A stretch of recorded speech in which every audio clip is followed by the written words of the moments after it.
Rejoice, all ye weebs and fans of anime, the West over! We live in a blessed day and age when it has become acceptable to not only be a nerd, but to also be a fan of anime. It's brought people together, it's got discussions rolling, and it's inspiring many new writers to put pen to paper and fingertips to the keyboard to write new stories. And we here at Camille's Harem, specifically the guys who make up our side podcast, Need for Weeb, are super excited to see what comes next from all of this. So, let me welcome you to a special anime back and forth here on Camille's Harem. Not just a podcast for novice writers by novice writers, but also a YouTube channel by novice writers for novice writers. Because writing is an adventure, it's more fun with friends. And in this video, Nathan, Scott, and I will talk about how anime is growing and influencing people here in the West, and we'll go over what this means potentially in the long run for storytelling. And we especially want to know how this influence is going to manifest itself in the pretty near future. So sit back and relax, enjoy some robotic voice from me, Lars. Don't worry, I'm just preparing for when the computers take over the world. And let's get our weeb on! I think it's really clear that there has been an exchange of many different things between the West and Japan. And this was actually something that I was originally going to write my college thesis on, was the exchange of ideas between America and Japan. But my professor shot it down, so oh well. But it really especially got me thinking about so how does anime influence us? And to be quite frank, there's plenty of older anime that you can tell that have drawn inspiration from Western storytelling. And I mean, right now, one of the big ones, My Hero Academia, absolutely 100% inspired by Marvel and DC Comics.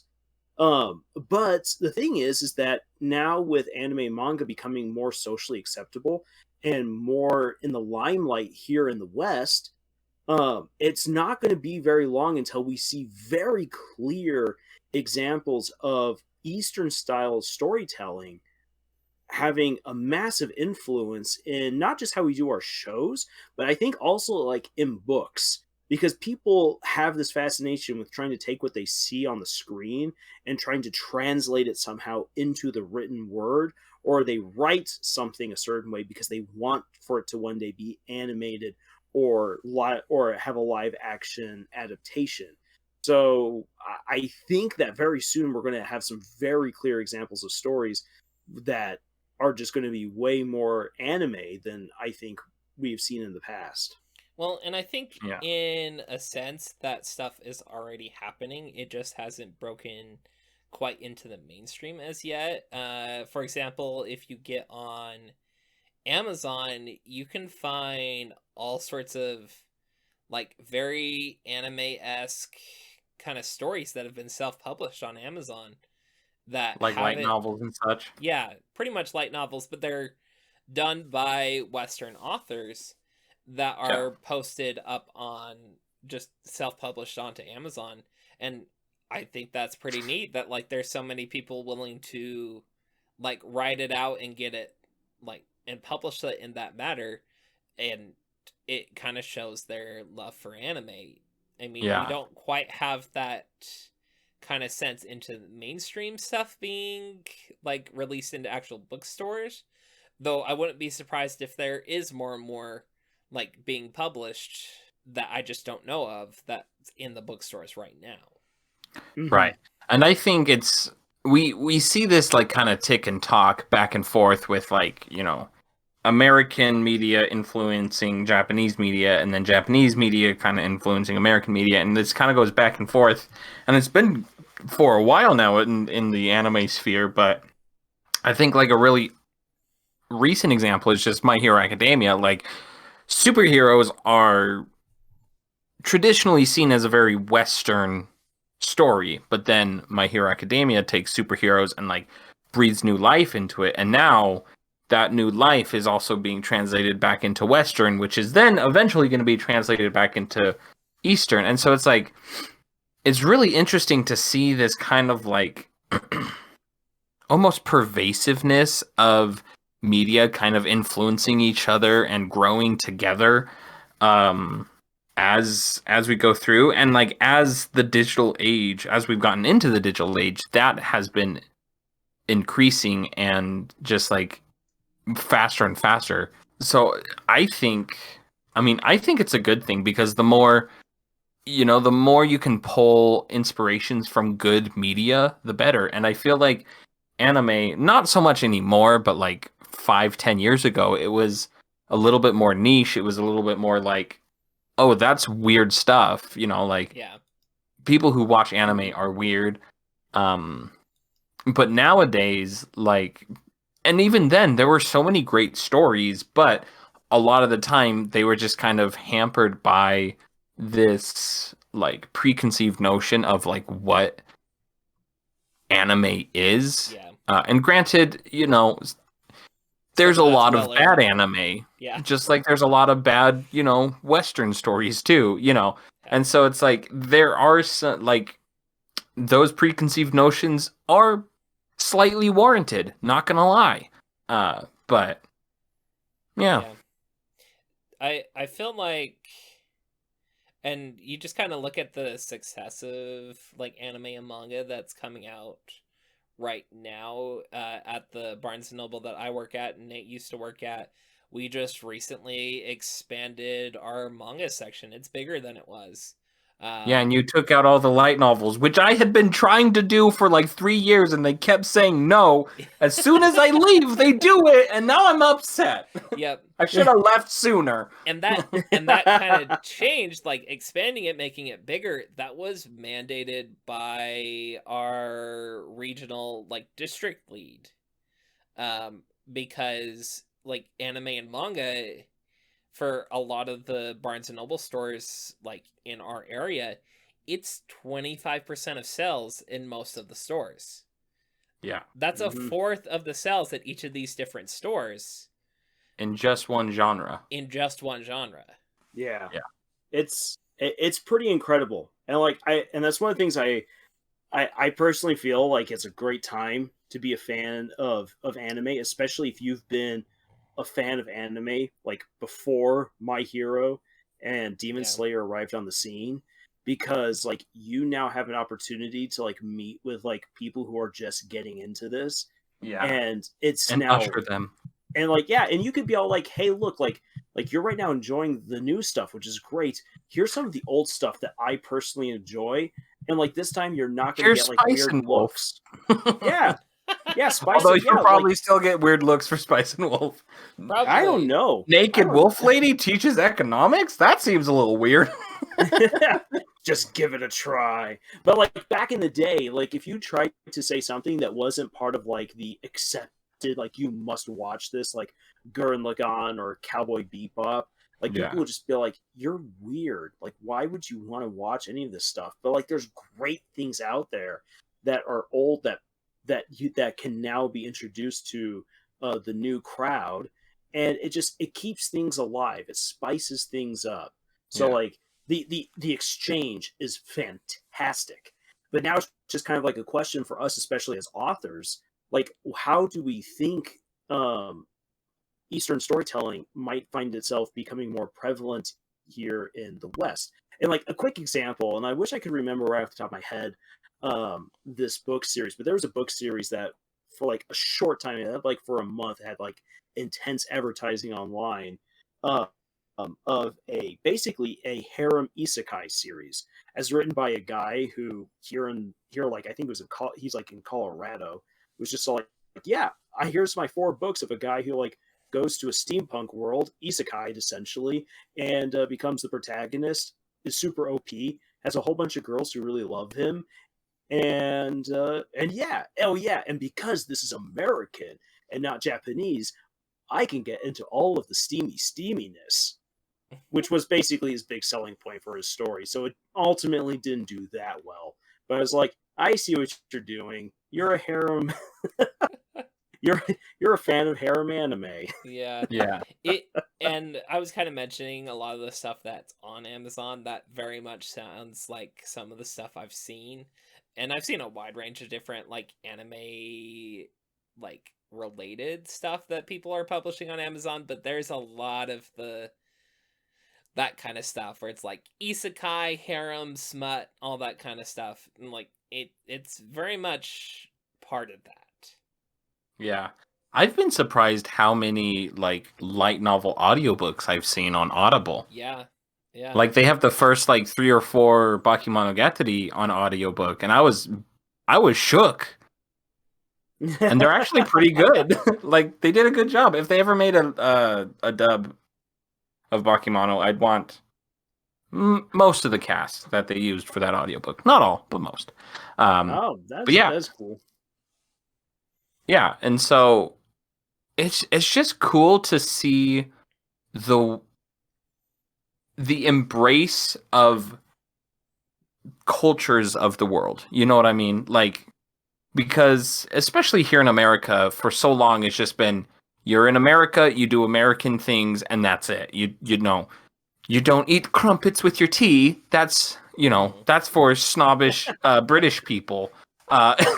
You know, like, sorry, that was kind of a little bit insensitive. They're deserving of it. The Brits make fun of themselves all the time. We Americans, we're owed it. We beat them. America, America, yeah, hell yeah. I think one of the big ones that we could turn to, like, kind of as it, you can tell that there's been inspiration from anime, is, at least in my opinion, is Avatar: The Last Airbender. Yes. Mm-hmm. And this came out back, what? It was 2006, I think. Yeah, it was like around 2006, 2007. And so you could tell that, like, it was inspired by anime during a time when anime wasn't all that popular. Yeah. But now Avatar: The Last Airbender, it has a huge following. Yeah, exactly. And like Avatar's been one of those standards that everyone tries to like reach, because it's become like the apex of like YA storytelling ever since it came out. Yeah. And I mean, I'm also like thinking a bit for myself, like there are definitely some scenes in my books where I'm like, this is anime inspired right here. Like for the book I'm currently working on, The Dark Rebellion, like there's an entire fight sequence which is like something like right out of anime. With like the way how like the entire like fighting hall that these characters are in just gets pummeled into garbage, but like they still keep on fighting. Yeah. And like how the perspective like changes a little bit. Like I tried to like capture through the prose, almost like what you would expect, like with the tilt of a camera angle to like get to get the view of a shot, and everything like that. That's something where once again, like anime has really taken its fight scenes to this strong other level that American animation only is beginning to scratch the surface of. Right. And sometimes, like if you're trying to, me as being someone who loves to write good action scenes, I want my action scenes to be something more than like platform level fighting. I want it to be big scale, and so I definitely draw from anime action sequences to visualize how that should look, and how I might then be able to capture that on the page. And I think that's interesting because I don't know, I look at my stories and I can't like exclusively say like where the anime influence like specifically is, but it's like it's more so just the fact that like I have seen enough anime that now is pervasive within my mental palace, you know? And so what I imagine in my mind is influenced by anime and is influenced by cartoons and TV and all movies and all these other things that I've seen. And so that all becomes an amalgamation within my mind, and it then is translated onto the page. And so I don't know. I don't think I really have any moments that are like exclusively like this is anime through and through. It's more so just like this is what's inside my brain. Like, yes, it's been influenced by anime, but it's not like I'm trying to recreate an anime on the page. You know what I mean? Yeah. Mm-hmm. Mine has been very influenced by anime, and a lot of my characters and a lot of my stories that I've written are very like anime centric. Like you can almost say, especially my Magichat story, like the original idea for that was from a webtoon, like kind of a like I think it was actually a Chinese webtoon, but a lot of the characters I made for it with their anime-ness in mind, if anything. And that's one of the things I wanted to that I was actually hoping that we would have the chance to highlight how each one of us kind of approaches this differently. For you, Nate, like it's this amalgamation, like you know that there's influence there, but nothing really exactly specifically. Whereas for me, there's like a specific element of anime and manga storytelling that I'm like, I like that. I want to try to replicate that. And then there's for Scott where it's like, Anime no, is all like an consuming. entire premise is Yeah. essentially been inspired by what's been done over in Japan. And all of I those would are awesome. Yeah, I would say that you want to be careful because the last thing you want your readers to do is to open up your book, start reading, and saying, "Ooh, yikes! This person's been watching too much anime." You know what I mean? Where it's like their sense of realism and grounding has gone completely out the window because of certain influences of certain medias. And I think that's true about like, ooh, somebody's been watching too many Marvel movies, somebody's been watching too many blanks, Uh-huh. and so I think that is a little bit more like recognizable with anime because the storytelling is like not necessarily the storytelling itself is different, but just like the cliches, the tropes and stuff are Very so much more. Yeah, They're so very much more specific. recognizable. Yeah, they're very, Yeah. very specific in Eastern media. Mhm. And I think that that's something that you could definitely, if you're not careful, fall into the trap of. Yeah. It's kind of Or falling you into could those same tropes and cliches. mhm. Or you could use that also in a way to your advantage, depending Mhm. on what it is that you are doing. So, like for instance, with Knights of Halley Cruise, since it's a portal fantasy where you've got people from our world going to another world, if these characters, which in certain cases they are nerds and already know stuff about like isekai anime, they can make references to that in Mm-hmm. the story. And then where you can then have the fun of it, at least where I try to have the fun with it, is like, okay, if one of them thinks, hey, I'm in an isekai, well, then you can just be all like, nope, like this isn't even close. Like, not even like, oh, I'm pulling the rug out from under you, like what some isekai do, but like, this is still very much its other world. This is where Western storytelling can have its real fun by saying, I can use a trope from somewhere else, but I can take it in a direction that they haven't. Why? Well, because I have a different cultural background. That's one of the neat things about blending different story styles together, I find. And something that I know is like super taboo of like, oh, cultural appropriation. Nope. All writers are thieves. Yes. We just the way that we disguise our theft is by being creative with how we display the picture that we just stole. Yeah. And I don't want to get too far into cultural appropriation, but every culture appropriates other cultures. It's fine. Just if you have a cool idea, do it. Write it. That Mm-hmm. Yeah. Because and like that idea needs to be read by somebody. and it Might not be me, but somebody will probably enjoy it someday. and so we were talking earlier about like how Japan has definitely borrowed stuff from like Western storytelling, and Uh-huh. like Mm-hmm. we've got that TikTok going on. Japan, and I don't know how many people actually realize this, but Japan is very good at they see something that they like, they will bring it into their into their culture. Like Christmas. Yeah, like Like Christmas. Uh, there's nothing Christmassy about the East. yes. And they'll adapt it for their own purposes and all that kind of stuff, but they are very good at like accepting what they see as good into their culture. Well, I it's feel like practically part of their culture doing that. We have a very different concept of that kind of stuff here in the States. yeah. The important thing here is that in any case that you be respectful.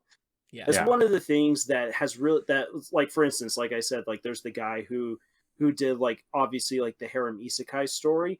It was annoying in part because I knew what he was borrowing from, and that he just essentially wanted to take a harem isekai and make it smutty. And Yeah. it's just all like, it's like, dude, no. Like, there's already harem isekai stories like that for you out there. I mean, if that's what you want to write, fine. Once again, you do you. We encourage people to write their own stories.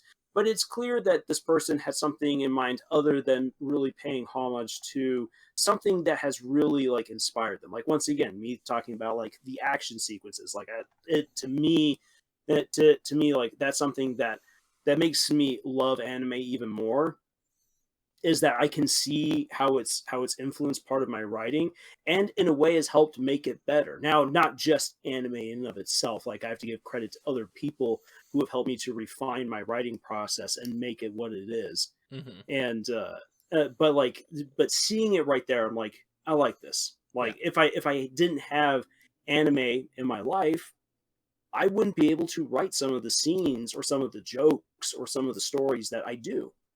And I feel like that's something that, like, that's special. And I think if an author can really draw on that and make something special that they've drawn from something else, whether that be anime, another book series that they've read, moments in their own life, whatever it is that you draw from that's precious to you, that helps you become a better author, that's fantastic. Mm-hmm. Do it. Okay, well, we've kind of waxed on long enough with this right here. If there's one thing, though, that I do want to ask people who are watching this to do, I want you to please put into the comments stories that you've come across that you believe have, like, a heavy influence from anime or manga, because I would like to see stories that are coming out right now. Like, I want to know what stories are right now coming out that do have that influence. So that way we can better visualize what is going on here, because that kind of exchange is really fascinating to see take place. Mm-hmm. And it might help us to know where we might also look to draw further inspiration from as we continue on this journey that we call writing. Welcome back. I hope you enjoyed our discussion about anime and manga's influence on our own stories and others' tales as well, at least as far as we've been able to see. Again, I do apologize for my robotic voice. I'm just getting ready for when Skynet takes over the world. But before the robotic apocalypse begins, we hope that this is just the beginning of a much larger conversation. I personally feel it's very important to know what inspires us to write and to trace that back. Knowing what we might call the lineage of inspiration helps us to better understand the characters, the tropes, the arcs, the themes, the histories, the cultures, and everything else that we incorporate into what we write. By being more knowledgeable about this stuff, we can vastly improve our own skill set and refine our personal writing style, two things that worry many novice writers. And by understanding what came before and what inspires you now, you can define and set yourself apart from all the others by fully developing your own storytelling style. And if anime has played a role in that, in any kind of way, we would honestly love to hear about it. The comment section is open to all of you to just share your experiences, share your thoughts, your insights, and even tell us once again about other authors that you know out there who have drawn from the wells of anime and manga for their inspiration. And if you've enjoyed any of our content, we highly encourage you to go ahead and like our videos, subscribe to our channel. It really helps us out a ton, and thank you for doing that.